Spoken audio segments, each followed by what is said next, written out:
What up, family? Ghetto News, Port Maryland, Dash 20 Maryland. Today is Freaky Friday in my city, Chicago.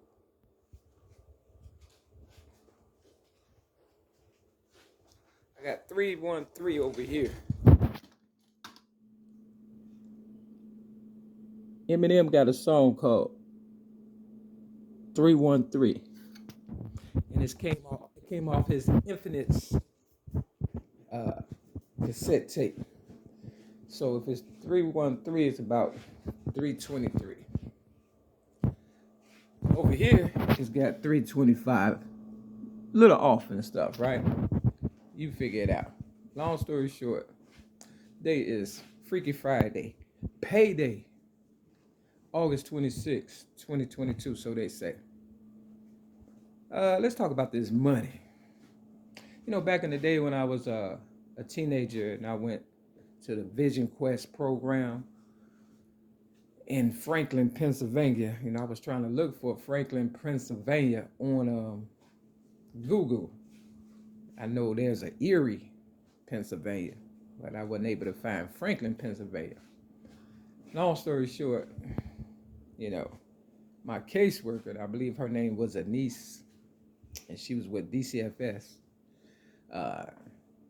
She said that I had to go to, you know, the Vision Quest program out of town. And that was the first time I took a plane ride from Chicago Airport O'Hare to, you know, Franklin, Pennsylvania.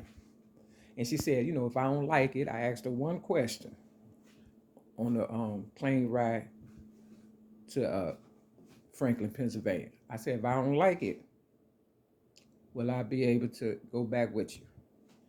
And she said yes, but she lied to me because when I got there, I was in a room with with about 5 men. You understand what I'm saying? And I felt in my spirit someone right. And I turned around and she was gone and I snapped. And it took all them motherfuckers to hold me down, real fucking tough. And the black guy, I believe his name was Robert. He was a PT leader. You know, he tried to break my arm, and he would have broken my arm if I would have kept, you know, resisting. You know, the police be like, oh, you resisting arrest. Now, I ain't know nothing about no police and resisting arrest back then. I was just going through the DCFS awarded state system or whatever and stuff. I got my Bulls shirt on. It says numbers don't lie. Now, it's 327. It's 328 now over here. Okay, it was 327. Time is flying or whatever. But this one going for, you know, my mother, my family, all the gold diggers, whoever. You understand what I'm saying? You know, people that love playing with numbers and stuff. And greedy people, you know, they say never underestimate another person's greed. Now, at the program, we didn't get paid to chop wood. You know, they had me in the wilderness part of the program. It's 3 parts: wilderness, wagon train, and then the group home part where you eventually transition out and go with your family or someplace else. So, you know, I got there. I was rebellious at first and stuff because, you know, I had gotten lied to the only person who I thought, you know, was my caretaker or whatever, me being a foster child or whatever. And, you know, I got there. I was rebellious for about 4 months in the wilderness part of the program where we, you know, we cut wood and chopped wood and did PT twice a day like we was in the fucking army and shit. I was about 17 at the time. Or 16 going on 17, something like that. And, you know, we had a little schooling. I ain't learned much and stuff, you understand? And, you know, we wasn't allowed to smoke. But, you know, I became kind of cool towards the end or whatever. They had me cleaning up and stuff, and they'd give me a cigarette every now and then or whatever and stuff, you understand, the staff or whatever. You know, because, you know, I had that fighting spirit. You understand what I'm saying? It's just, I wasn't gonna fucking lay down, motherfucker. Let's put it like that. And the black guy that tried to break my arm, he was the PT leader, and I was like, every time I saw him, I was like trying to run up on him and shit, right? And he walked with a limp and shit, because I was trying to get my motherfucking goddamn, you know what I'm saying, my lick back, if that's what you want to call it or whatever and stuff.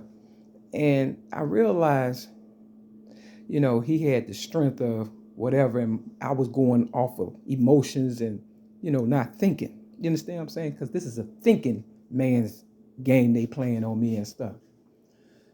And I learned early on and stuff at the, Vision Quest program, that I'm gonna have to outsmart this motherfucker, because, it's obvious I wasn't gonna be able to, I could have took an axe and chopped his head off or something stupid like that. Lucky I wasn't thinking like that. Otherwise, he'd be dead and I wouldn't be telling this story. Long story short, God was with me and never will forsake me. And, once I knew I couldn't, run up on him and fight him and stuff, because, he would just take my body and, you rushing a person just kind of, threw me to the side or whatever and stuff. And then, they'll restrain me again. So I said, that ain't working. I got to start thinking if I'm going to get about this shit, right? And, I thought we was becoming cool and shit, because I was, doing the rules or whatever and stuff of the program, And one day we was doing PT in the barn. And, I was on, just doing PT with the other kids, children, teenagers. And he said, he asked me, Robert, the PT leader, to, lead the group or whatever and stuff. And I thought he was becoming cool with me. But a gift is from God and a surprise to kill you. Now, lucky for me, I was working out and, taking everything seriously and stuff. Because had I been slacking, you understand what I'm saying, I would have dropped dead real fucking tough. Long story short, he put me in the center of the PT circle or whatever, and it's about 50 kids or whatever around or whatever, the circle, and I'm in the middle, and he behind me, and I'm doing jumping jacks, right? And I told this story in 1995 and gave it to Oprah, and everybody knew about it, and it was a lot better when I told it then, because, the first time is the best time, right? Long story short, we doing jumping jacks, and we doing jumping jacks like 1, 2, 3, 1, 1, 2, 3, 2, 1, 2, 3, 3, So what's that? 3, 6, 9, but they counted it as 3, right? So we used to do like about 75 of those and stuff. So 75 times 3, you do the math. And, I felt as though we had done enough. You understand what I'm saying? But he wanted to push me and keep me going. He wanted me to fucking drop dead, literally, in front of all them goddamn teenagers. So what I did was, I knew that he was clowning me. So I jumped around in his face. I never stopped jumping. You understand what I'm saying? And I looked him dead in his eyes. And I told him in 1995, I said he had to read my face first and then my mind. Real fucking talk, because I would have dropped dead. And that's how I feel today, you know what I'm saying? Real fucking talk. Today is Friday, payday.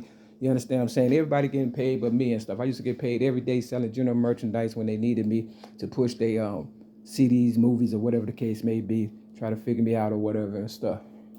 Now, if you follow Wells Fargo, the money, all you got to do is follow the money. They got the train on their logo or whatever.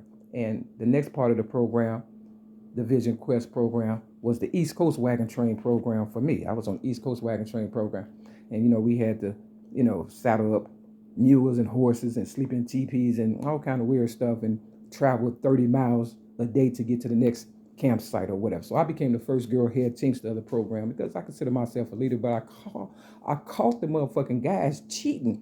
And I made this song. They said, if whoever come up with the best song get to eat first. Now, it was only one teepee full of girls, right? And you would have thought we would have, ate first due to the fact we was doing the laundry also with a bunch of guys' clothes we had to wash or whatever. But they were always trying to figure out how I was thinking, right? Because I'm a writer. I'm the originator of rap music since the age of 8, 1975. Long story short, I came up with this song that I put to Ain't No Stopping Us Now. McFadden and Whitehead made it. And, I started writing, girls start eating first. And the guys, of course, started getting jealous and stuff like that. And now one day, it was like, they used to do whoever take down the TP first, would eat according to whoever took their TP down first. So I used to catch the guys always cheating, right? Because I looked out, the TP because they was always winning. And I'm like, damn, now I know I'm a winner, you know what I'm saying? And, but why I keep losing, right? And I looked out the TP and I caught them before they said, wakey, wakey, sleepyheads, taking the pigs out the TP and the steaks from around the, TP. So I was like, girls, we got to start cheating too. You understand what I'm saying? Real talk. Otherwise, we ain't going to never win. Now, I don't cheat because I'm a cheater. I cheat because you a cheater. You understand what I'm saying? But I ain't even trying to cheat this time around or whatever and stuff. I'm just whooping these motherfuckers fair and square and they mad and stuff. Long story short, I left that program after becoming the first girl head teamster of the wagon train program. I went to the wilderness. I went to the group home party, and then I went to live with my so-called sister, Linda Nelson. Now, nothing happens in this world by mistake. And I don't want to keep going on with my story because you know what time it is if you're a real Mary McNamara and stuff. You understand what I'm saying? This is about the money. And Wells Fargo, if you Google Wikipedia, Wells Fargo, you'll see a lot of similarities. And the Alcoholics Anonymous, they say look out for the similarities and not the differences. So if it's sound like a duck, crack like a duck, 9 times out of 10 is a duck. So, Marshall Bruce Matters III, I don't know who all was in that circle with me and stuff, tell you the truth, back in the day. I can't remember. I had a couple of pictures and stuff, but, they cheated me from becoming the first girl head scout. You understand what I'm saying? Real tough. And they hate losing and stuff. So, I don't get paid every day like I used to. I get a little so-called crazy check. You understand what I'm saying? It ain't worth shit. And everywhere I go, trouble follows me and shit because they know I done won and shit. Now, this one is for the money. I'm not a gambling person. But the Bible said in one of them chapters or whatever that they would have given 50% of, the king would have given 50% of his empire. You understand what I'm saying? It ain't even about the money with these motherfuckers. They just don't like me. You know what I'm saying? For real, because I'm worth at least a zillion. And there's only so many billion in the world. So this is the 6 ball. I can't find it. You know how it go. And we're going to see what it's saying. I'm going to flip the Bible with my right hand because it says don't let your left hand know what your right hand is doing. And Eminem writes with his left hand. Oprah writes with her left hand. My ex-girlfriend, LaWanda Joy Jacobs, writes with her left hand. Now, you got the white ball. They don't always follow you. This the 6 ball, okay? This the 7 ball. I was born in 1967. And this is the number 1. I'm going to always be number 1.